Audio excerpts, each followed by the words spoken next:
Thank you, Ken, for being with us today on DBL. I have to tell you, I am such a huge Jeopardy fan, and you're going to be on a new game show. Yeah, I've heard that. I've heard that about you. But you're going to be on a new game show, which we'll get to in just a moment. But first, I have to talk about you and James Holzhauer's, because his impressive Jeopardy run, there were so many conspiracy theories out there about him throwing the game before he surpassed your winning record. And one of them was that you actually paid him to lose. What's your response to that? No, there's no Jeopardy conspiracy theory is true.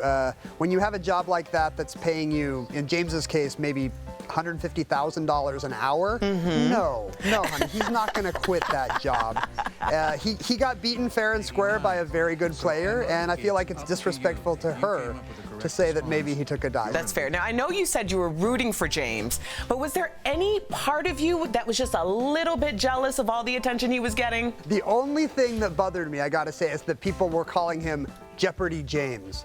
And I was like, ooh, that sounds really good, you know? Like, he's got the alliteration going for him. I used to be the Jeopardy guy, but I can't compete with that. I'm not so sure about that. And we know it's inevitable that you and James will go head-to-head at some point in a tournament game. So how would that matchup go? Give me a little play-by-play, if you will. You know, I gotta say, you know, he's got a very strong Jeopardy strategy. He's got game, he's got a plan. The other players like me, we will have seen his plan, so we can make adjustments, we can play his game. It's been 15 years since I was on Jeopardy. This brain is not getting any younger.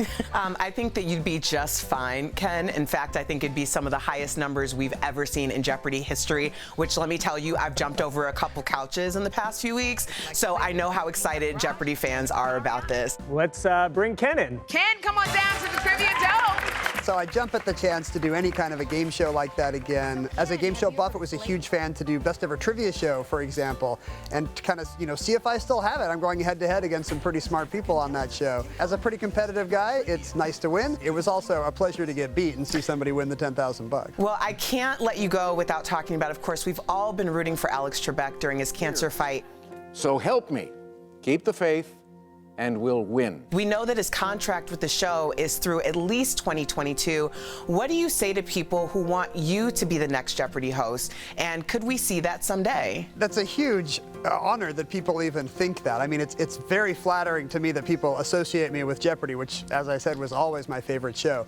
But to me, Alex is irreplaceable. Like, it's hard for me to even talk or think about that show without Alex, and to talk about it without getting a little misty. I went out to Jeopardy a couple months ago to see Alex, see how he was doing, and he was in great spirits. He was really buoyed up by all the nice cards and letters he'd been getting from fans. He said, you know, Ken, a lot of people don't get to hear this stuff about themselves until they're dead. You know, I'm very lucky. I got to hear this while I was still alive, and that was very touching to me. I'm really rooting for Alex. Ken, I thank you so much. It's been such a pleasure. We can't wait to watch Best Ever Trivia Show, which premieres today on the Game Show Network. Thanks, Erica.